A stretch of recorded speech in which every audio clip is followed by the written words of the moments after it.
Hello, fellow lovers of the liminal and weird, and welcome to another video by Liminal Spaces.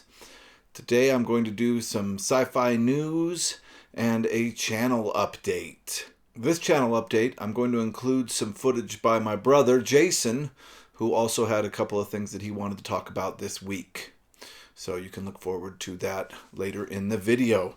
Alright, let's start with sci-fi news. It looks like they are going to make a movie of Andy Weir's novel Project Hail Mary, which is slated to come out in 2026. I've never read this book. I haven't even read The Martian. I've heard great things about The Martian, and I really enjoyed the movie, The Martian. This Project Hail Mary I've heard great things about and terrible things about. A lot of sci-fi booktubers who I really like did not like this novel. So it'll be interesting. I'm sure I'll check it out either way when it comes out. There's a show called Atlas coming out on Netflix. It's starring Jennifer Lopez and is sci-fi. And I can't tell if it's based on a book. I can't find any information that says whether or not it's based on a book. But it does look to be very heavy sci-fi, and it looks interesting. I'm definitely going to check it out when it comes out. It is going to release on May 24th of this year. So hopefully that will give us some good sci-fi into the summer. This news I just got this morning, and it makes me very sad. My brother just called and told me this.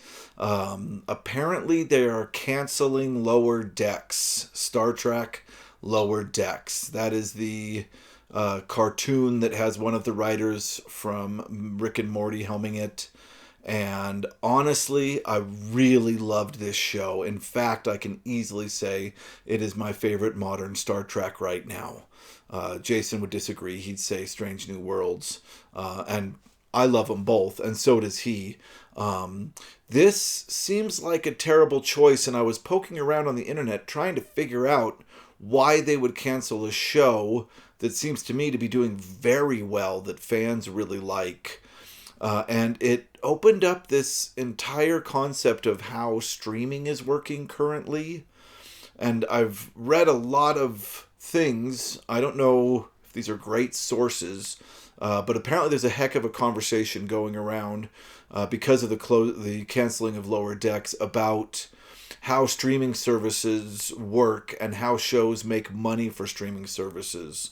And one person said that maybe because of Star Trek Lower Decks' short running time, that it might have been canceled because it didn't get enough watch hours. It was interesting to me to hear somebody talk about watch hours, because that seems like such a YouTube thing to me. But I guess, of course, it's important to streaming services as well. Another person said that shows going more than 5 seasons just don't make new money for streaming services. They kind of get all the subscribers they're going to get because of that show after 5 seasons, so no more new money comes, which is sad because it means that in the future, if everything's streaming, we're not going to get more than 5 episodes of stuff. And then my brother brought up a really good point. Perhaps Paramount Plus wants to do the same thing that happened with Prodigy and have Lower Decks bought by some other company. Maybe this is a tactic for them, hoping that another company will come along and buy out Lower Decks, which we can only hope. I would absolutely love it if it were to continue. I think it's more than just a silly Star Trek comedy. I think it's had incredible storylines. If you haven't watched it yet, I highly recommend it. Fortunately, that's the saddest news you're going to get for this update. If you don't watch it, that news won't be sad at all. But for me, I was unhappy. Also, it was what allowed me to get my daughter into Star Trek, and her and I really loved watching that show. So I was really sad that they canceled it. That's really sad. I'm gonna give some M. Night Shyamalan news. I know M. Night Shyamalan is interesting because people have a tendency to either love him or hate him. And I and my brother both have a tendency to kind of love him. But when his movies are flops, we can absolutely see when they're flops. I watched Knock on the at the Cabin. I really enjoyed that movie. I think that was a good one. But then he does movies like The Happening, which are just so bad that they made me want to run from the theater. He's an interesting director, and I know that he is mocked for his constant love of the twist, but when his twists work, I think they're really incredible. Anyway, there's two movies coming out connected to M. Night Shyamalan's family. The first one is called Watchers, and this is written and directed by Ishana Night Shyamalan, M. Night Shyamalan's daughter. It looks to be very much a movie like her father's. So we'll see if this is merely derivative or if this is kind of a, hopefully, and what I'm hoping is that this will be a new talent emerging in Hollywood that does horror movies that are really worth watching. So we'll see how that is. It's based on a book by A.M. Shine, and that's going to be released in theaters June 7th. And then M. Night Shyamalan has done a new movie called The Trap. I watched the trailer for it, and it looks like a serial killer takes his daughter to a concert, and the FBI try to trap him in the concert. Not a premise that really excites me, I'm going to be honest, but I'll still give it a watch. That's going to come out on August 9th of this year, so we can look forward to that. Okay, that's really all the upcoming news. Now let's get into what I watched, or what we watched during the week. And I'm going to start with Jason. My brother watched the rest of Three Body Problem, and this is what he had to say about it.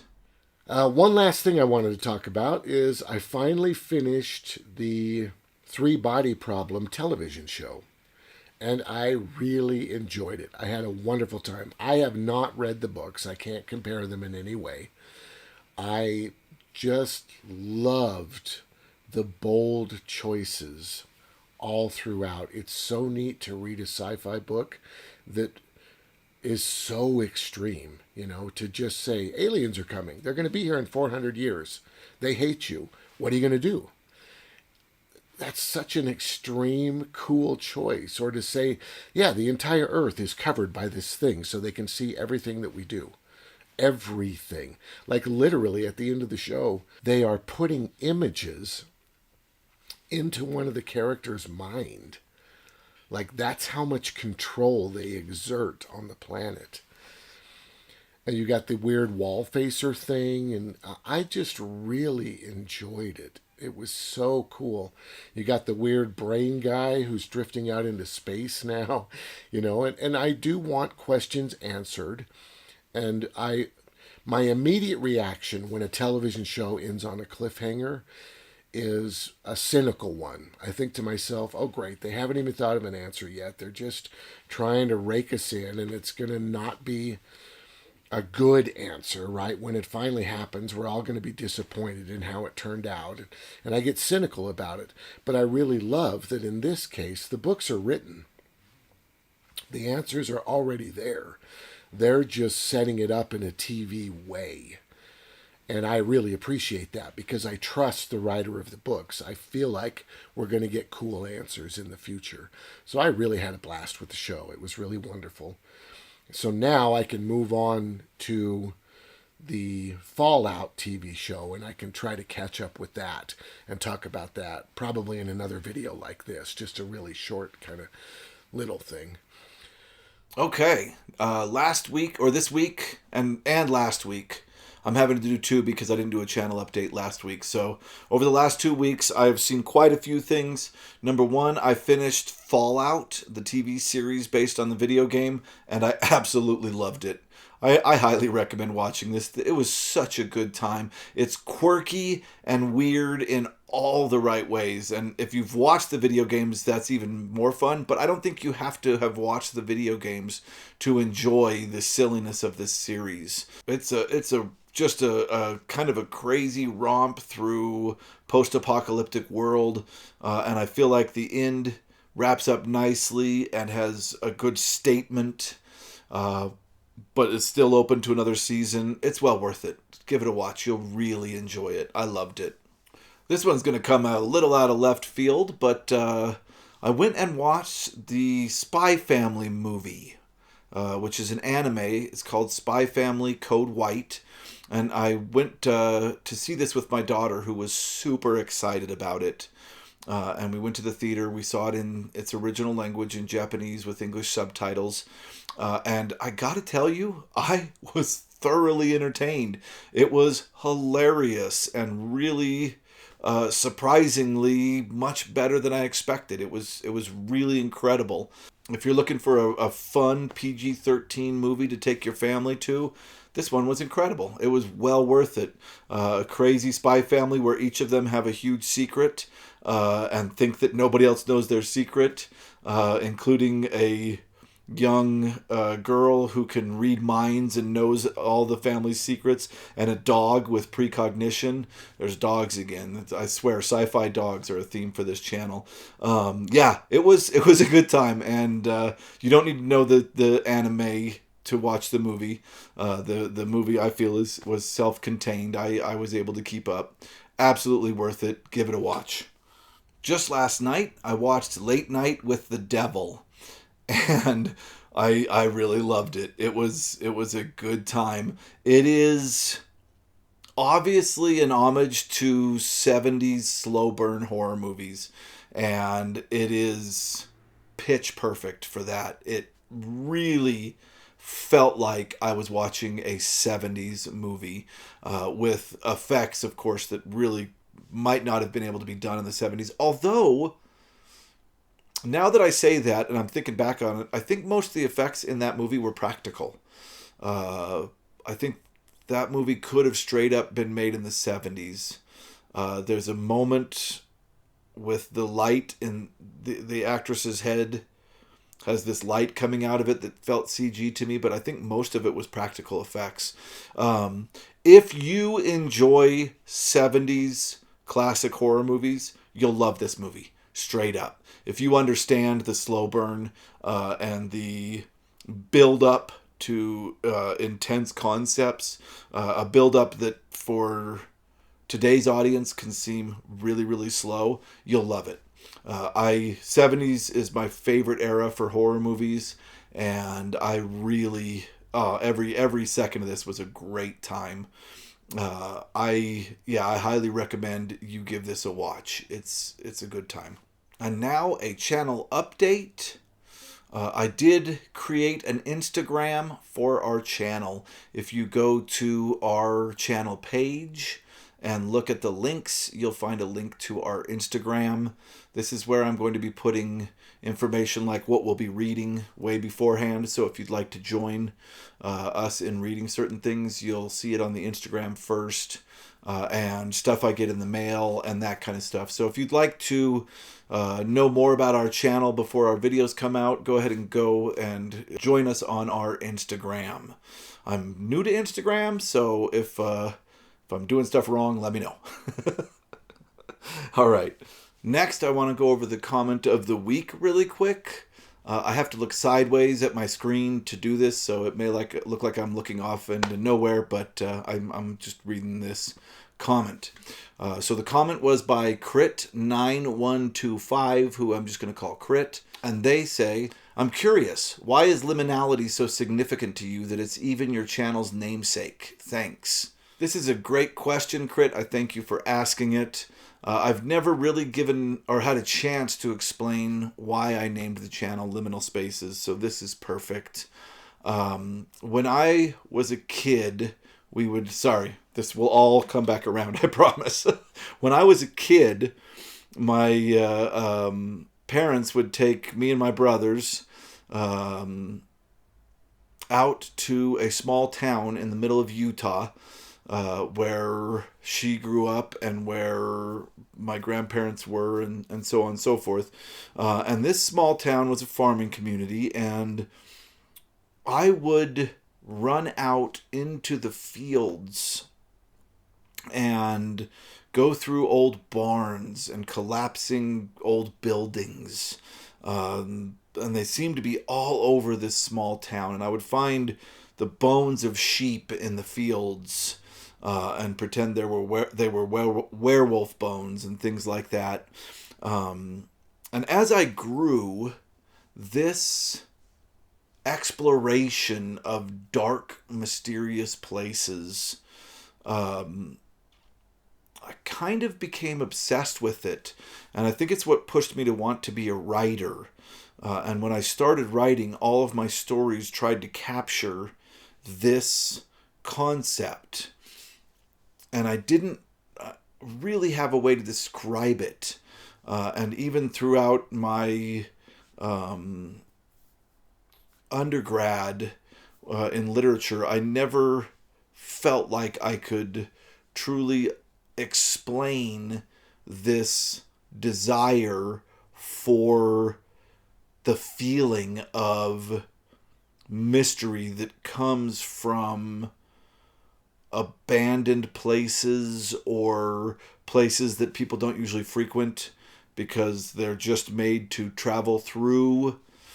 I'm even having a hard time explaining it now. Anyway, finally, as I was getting my master's, I was taught the concept of liminality in literature, and that suddenly felt like a term that I could connect to this obsession that I've had since I was a kid, to want to find places that ooze mystery because of their abandoned or unused qualities. I hope that makes sense. And that is what I look for in the fiction that I read as well. I try to find fiction that really has an air of mystery, and I find that when I do find this kind of fiction, it's often very liminal. So I grabbed onto that term as a way to explain a very unexplainable aesthetic / emotional obsession that I've had for years. Hopefully that explains it a little bit. I'm sure we can discuss this more as the channel goes on. And I like the idea of trying to unpack this concept of liminality throughout the life of the channel. Absolutely. Again, thank you very much, Crit, for a wonderful question. Okay, all that's left is to talk about what we plan to do next week on the channel. This is so that you can keep up with us if you'd like to. You can read and watch what we're going to be talking about. The first thing, of course, I talked about last week and didn't end up being able to do it because I was waiting for something in the mail, and that is A Rose for Ecclesiastes by Roger Zelazny. What I was waiting for in the mail is the original fantasy and science fiction magazine that had this story in it, and I'll explain why I wanted it and why I was so eager to have this for the video in the video itself. But you can expect that from me next week. It's an incredible story. It's a story that kickstarted Zelazny's career, honestly. So if you want to give that a read, it's in a lot of Zelazny short story collections. Also find it in the Science Fiction Hall of Fame, Volume 1. It's, I think, the last or one of the last stories in that anthology. And I noticed a lot of people, Forrest, one of our biggest commenters, mentioned that he found the Isaac Asimov story I did last week as an audiobook on YouTube. Perhaps you can find this one as well. I'm not doing a novel next week because I'm currently deeply embedded in a novel that has been recommended to me on the channel quite a bit. And I really quickly want to go through the process that I went through to decide what novel I was going to be reading next. I took all the comments, read through all of our comments, and counted up how many times things were recommended to me. And number one was Roger Zelazny's Lord of Light. But I've been doing a bunch of Zelazny, so I decided not to do that. Also, it seemed unfair because my Roger Zelazny video on the Dream Master is at like 250,000 views. And every other comment on that video is, you should read Lord of Light, you should read Lord of Light. So of course that one won because when people think of Zelazny, that's the first comment that they make. So I scrubbed that one. I will do Lord of Light. I'm kind of trying to do Zelazny in a little bit of order. So it will happen. I'll eventually even get to Nine Princes in Amber and all of that. The second most requested book that I should read for this channel is what I am reading right now. I'm 32 pages into it. The prose is super dense, so I'm taking my time and really enjoying it so that I don't have to read it twice. And that is The Shadow of the Torturer by Gene Wolfe. You guys seem crazy for this novel. BookTube seems crazy for this novel, so I have to give it a try. I have to give it a read and see if I love it as much as everybody else does. Plus, you guys seem to find this channel because you like similar fiction to the type of stuff that I talk about, so that means I should really enjoy your suggestions as well. So I'm into it. I'm 32 pages into it. If you've already read this and want to do a reread, now's a great time to start. I'm going to take my time with it. I'm not going to try to read this as quickly as I can just to make a video. I have other stuff I can do while I'm reading this because the prose is so dense that I'm finding myself having to reread in order to really understand. I'm only 32 pages in, and the way this world has laid out has been incredible. So, if you'd like to read Shadow of the Torture for the first time, now's a good chance. If you'd like to reread it, now's a good chance. Either way, that is what I'm working on now. If you go to our links in our channel page, you can find a link to our Goodreads, and I'm keeping my page count up to date, so you can stay with me if you'd like. But that won't be a video for next week. That's just what I'm working on now. I'm going to do the Zelazny next week, and I'm also going to do something that I just read this morning. I was looking through my books trying to figure out what would be a fun, shorter piece to do along with Zelazny, and I thought about New Worlds, which is a magazine that was edited in its heyday by Michael Moorcock and is considered to be the magazine that kickstarted the new wave of science fiction. So I saw a couple of anthologies on my shelf of New Worlds, and I grabbed the earliest one I had, which is number 2, which is in insanely bad condition. I don't know if you can see how much of a lean that spine has, but also not connected to the book block anymore. But what the heck, right? It still reads, so that's all that's really important. And I opened it up and I read the first story, and I'm just going to talk really quick about the first story because I'm not going to be doing a full video on it. It was Monkey and Prue and Sal by Keith Roberts, who also was apparently an artist that did cover art for New Worlds and also did this interior art. Really interesting story about a mutant creature that was living in the end of the world in a radiated world, and I think was kind of set up as an experiment. Had a truck and 2 what I think were robots or zombies pulling this truck around, and Monkey was learning to read maps and learning to read, and it's a wild ride. I recommend it. It's really good.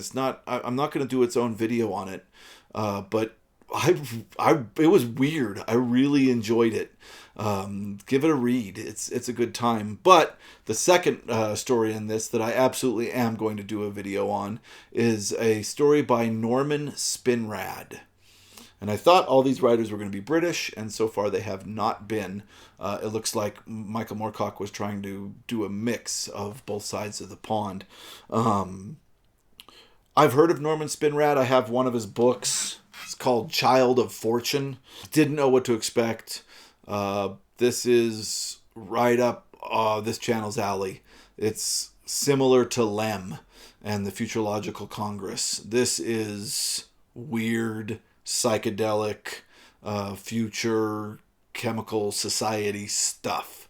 I really enjoyed it. It was a lot of fun. Give it a read, and I'm going to do a review / deep read of it next week. I think you'll like it. I think you will. So Norman Spinrad's No Direction Home is the story. Give it a read and watch the video once I've done it. Okay. My brother Jason, we started talking about Norman Spinrad and figured out that he has written one of the most beloved episodes of Star Trek, the original series. So Jason is going to watch that one. It's called The Doomsday Machine. And that one was written by Norman Spinrad, the same writer that wrote No Direction Home that I'm going to do next week. So we're going to have kind of a Norman Spinrad theme. If you like this author, give No Direction Home a read and watch The Doomsday Machine, because Jason's going to be talking about that. Jason is also going to be doing another Star Trek Strange New Worlds episode. He's going to be doing Season 2, Episode 6, which is called Lost in Translation. He's actually going to do 3 videos next week because, of course, he's also going to do a Philip K. Dick story. And the story that is next in the book Paycheck that he is currently reading is called Expendable. So if you'd like to keep up with him, then read Expendable by Philip K. Dick. Lots of stuff going on next week, so there's a lot to look forward to. Read what you'd like to, watch what you'd like to, and keep up with us, or just watch what we put out. We thank you all for being interested in our channel. It's absolutely incredible that people are watching and enjoying this, and we are really, truly just over the moon that our channel is doing as well as it is. Another thing I wanted to talk about, Conan, was the director, John Milius, was a really good friend with the Coen brothers. And in the film The Big Lebowski, they actually created the character of Walter based on John Milius. So the guy who's really off the chain throughout the whole film is basically John Milius, which I thought was really incredible. I didn't realize that. I love that character so much in the film. I think everybody does. He's just incredible. And I really appreciate that they built the character that way, because we've gotten into a weird time in America where our politics and our religion have become very important, and we've all become very outspoken about them. And I feel like that's kind of a new thing. You know, when I was young, way back, bringing up politics or religion was considered to be a very rude thing. You know, our culture's kind of shifted where we talk about those things a lot. And that's not a horrible thing, you know. But I do feel like we might be a little bit happier if we kind of figured out how to mind our business a little bit more. You know what I mean? Like, it's so prevalent now. It's so out there for everyone that I think there's a lot of anger and people, you know, keeping things to themselves. And I don't know. I wonder if we can find a happy medium where we can discuss politics, because of course we should, right? It's okay to do that. But at the same time, where we can be more accepting and more open of other types of people, so that we can just be more relaxed and a little bit happier, you know. I've had people in my life that are a lot like the character of Walter, and I adore them, right? I don't agree with them, but who cares, right? They're good people. They do their own thing. I do my own thing, and when we're together, we have fun, and that's I think all that really matters. So I really appreciated that. I thought that was a very cool addition to the Conan story. We've been playing this board game lately. It is a blast. It is super fun. It's just a dungeon crawler game. You just set up the board, you run around with your little miniatures, and you chop up monsters. That's all the game is, but it's a blast. Now, the best dungeon crawler game, in my opinion, is called Mutant Chronicles. It's super fun, and the reason I like it is because between adventures, you can go shopping and buy better things for your guys, and your guys go up in points and they get better dice. Your guys just progress. It's more of a campaign game than just a one-off adventure and then you set it up and you're the exact same guy again. And I appreciate that aspect, and that's why that's my favorite dungeon crawler. Conan is not that way. It's not a campaign setting. You're just the same guy, but you go through different adventures. But the wonderful thing about this game is your turns are based on a point system. It's not just you get to move this far and you get to attack twice or whatever. That's a normal kind of approach to a game like this. In this game, you have, let's say, 20 points. And those points need to last you for the entire turn. And that means you going, all your friends going, and then whoever's playing the bad guy, them going as well. Right? You can spend those points to defend yourself against the bad guys.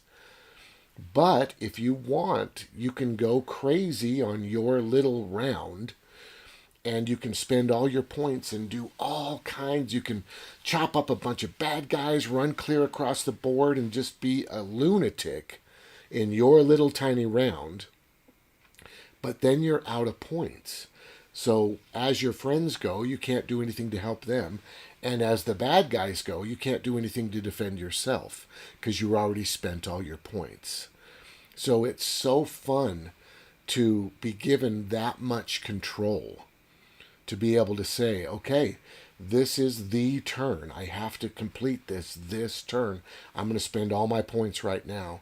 Or to say, no, I just need to protect this door. I'm not going to do anything right now. I'm saving all my points for defense so I can cover this door so that these guys can get the job done.